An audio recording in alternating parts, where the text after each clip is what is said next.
अरे कवन सखी तो भोले के खिड़की में भंगिया धतुरवा, भोले के दुअरिया में भंगिया धतुरवा। कौन सखी तोड़े भंगिया धतुरवा, कौन सखी तोड़े फुलवा धतुरवा।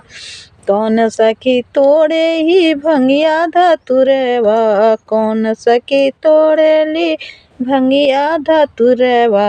कौन सखी तोड़े भंगिया धतुरवा, कौन सखी तोड़े भंगिया धतुरवा।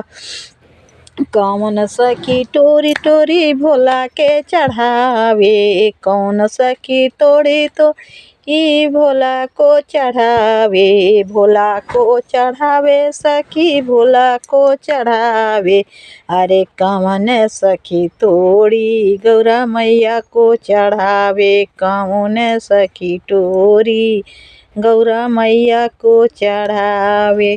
बेलपत्ती फूल अच्छा भोला को चढ़ावे, बेलपत्ती फूल पत्ती भोला को चढ़ावे। भोला को चढ़ावे सखी भोला को चढ़ावे।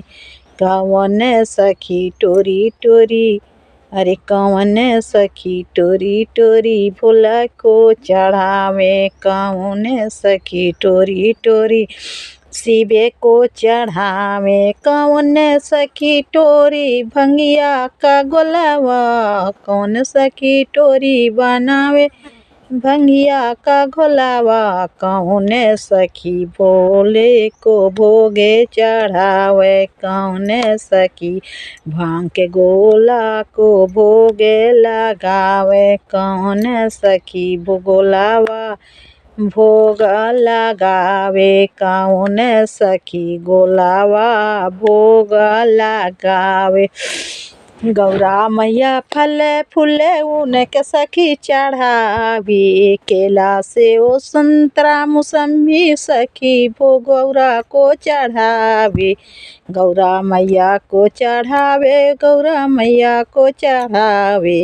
कौन सखी फल फूल गौरा मैया को चढ़ावे, कौन सखी गौरा मैया जी को चढ़ावे। फल फूल भोगावा गौरा मैया को चढ़ावे।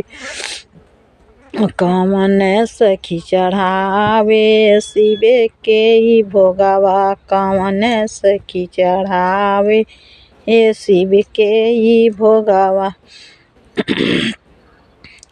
खिड़की से तोड़ी के भंगिया धतुरवा, खिड़की से तोड़ी तोड़ी भंगिया धतुरवा। भंगिया धतुरवा हो भंगिया धतुरवा। हरेंद्र भैया टोरी टोरी भोला के चढ़ावे, हरेंद्र भैया टोरी टोरी भोला को चढ़ावे। कौन सखी टोरे भंगिया धतुरवा, कौन सखी टोरे भंगिया धतुरवा। नीलम दीदी जी तो टोरे फल और फुलावा, नीलम दीदी टोरे भंगिया धतुरवा। भंगिया धतुरवा हो भंगिया धतुरवा। फले फूले टोरे नीलम दीदी जी चढ़ावे, गौरा मैया के नीलम दीदी चढ़ावे। नीलम दीदी चढ़ावे, नीलम दीदी चढ़ावे, नीलम दीदी चढ़ावे, नीलम दीदी चढ़ावे। भोला जी के खिड़की भंगिया धतुरवा, भोला जी के खिड़की भंगिया धतुरवा। भोला जी के दुअरिया भंगिया धतुरवा। कौन सखी टोरी भंगिया धतुरवा, कौन सखी चढ़ावे भंगिया धतुर। कौन सखी चढ़ावे भंगिया धतुरवा, कौन सखी चढ़ावे भंगिया धतुरवा, कौन सखी चढ़ावे भंगिया धतुरवा।